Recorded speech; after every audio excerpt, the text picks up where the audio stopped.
I dreamt once that even though we're not related, and even though I'm a boy and you're a girl, I dreamt once that we were Siamese twins. We spent most of our days brushing each other's hair and playing Scrabble. It was lovely. And then one day a doctor told us he could change our lives forever. Filled our heads with ideas like privacy. So we said yes, because we considered ourselves adventurous types. So they wheeled us into the operating room and put us under. And then I had a dream within a dream. I dreamt that I was running, swiftly, and with a grace I have never known, ducking and rolling to avoid sharp branches. I took lessons from Jesus Christ lizards and learned to step lightly upon water, then ran across oceans, stopping to catch my breath on the backs of whales that came up for air. I ran so fast and so far, I felt like a lawman trying to capture the escaped convict of my own breath. Later I woke and discovered that we had been placed on opposite ends of the recovery room. You were sitting up in your bed, crying. So I asked you, what's wrong?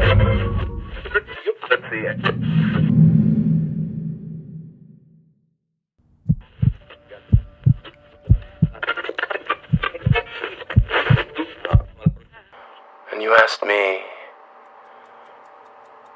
why did you run away? So I limped towards you, climbed inside your bed, ran my hand through your hair and told you I didn't. Remember how we forgot? I was running to find you.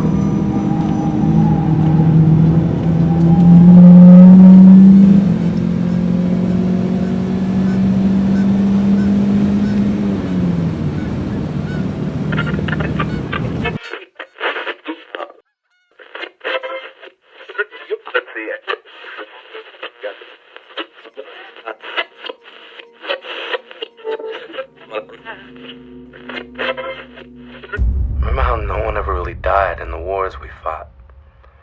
Because each gunshot came from our fingertips. And we never really kept them loaded just in case. Because each enemy was a friend. And none of it was about oil, religion, or land. It was all just pretend. Remember how we used to bend reality like we were circus strongmen, like our imaginations were in shape then. Like we were all ninjas trained in the deadly art of did not. Like I totally got you. Did not. Remember how we forgot? Remember how our parents told us never to look directly into the sun, and how we were their sons, so we never looked directly into the mirror in fear that we would go blind? Remember how we used to find any old reason just to call someone we were crushing on? Like we would just pawn off our sense of embarrassment, buy a chunk of courage that would last just long enough to have us asking them about math and stuff. And how stuff was just stuff. Like I heard you getting braces, and how braces somehow were and still are kinda hot. Remember how we forgot? Remember how we all caught mono? And our folks would go, oh, the kissing disease. And our first steps into gangsterhood had us saying, mother please. Even though we'd never really kissed anyone. Even though we never did half the things we said we'd done. We just spun yarns like Rumpelstiltskin spun gold.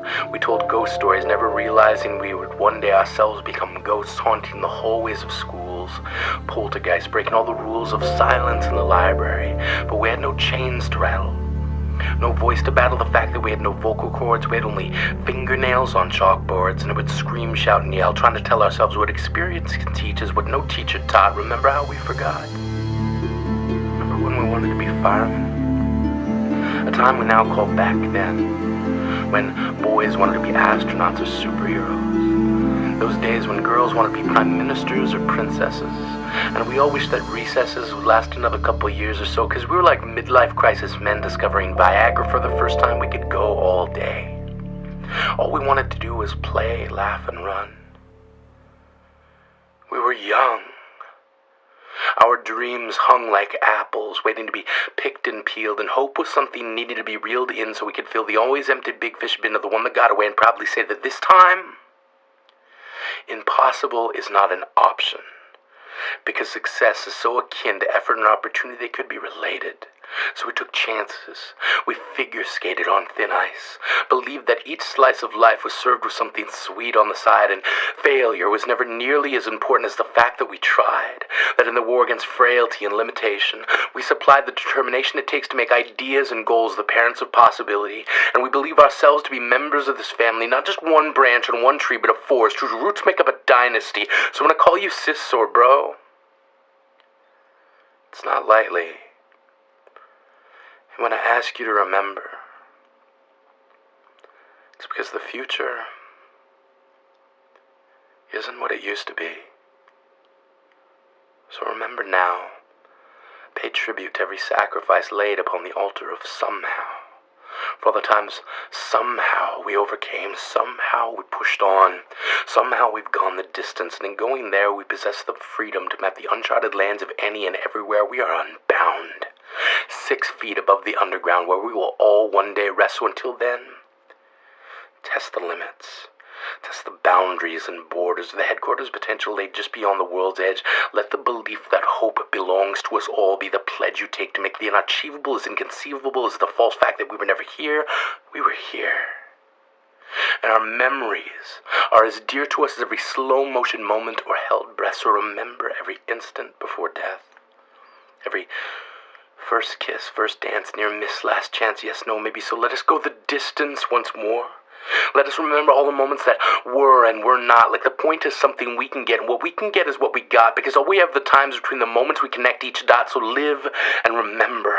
Burn like an ember, capable of starting fires. Like each moment inspires the next. Like memories of the context we put ourselves in, so that life becomes the next of kin we need to notify in case of a big bang or extinction level event. Let now be our advent. Let us live like we meant it. Let us burn like we mean it, because this world doesn't give a shit if we end in a train wreck or a car crash, if our story ends with a dot or a dash, if we were dust or ash, because all we were is all we'll be, and all we are is the in-between of so far so good. So forget every would, coulda, should not. Forget remembering how we forgot. Live like a plot twist exists now and in memory, because we burn bright. Our light leaves scars on the sun. Let no one say we'll be undone by time's passing. The memories we are amassing will stand as testament that somehow we bent minds around the concept that we see others within ourselves, that self-knowledge can't be found on bookshelves. So who we are has no bearing on how we appear. Look directly into every mirror. Realize our reflection is the first sentence to a story, and our story starts. We were here.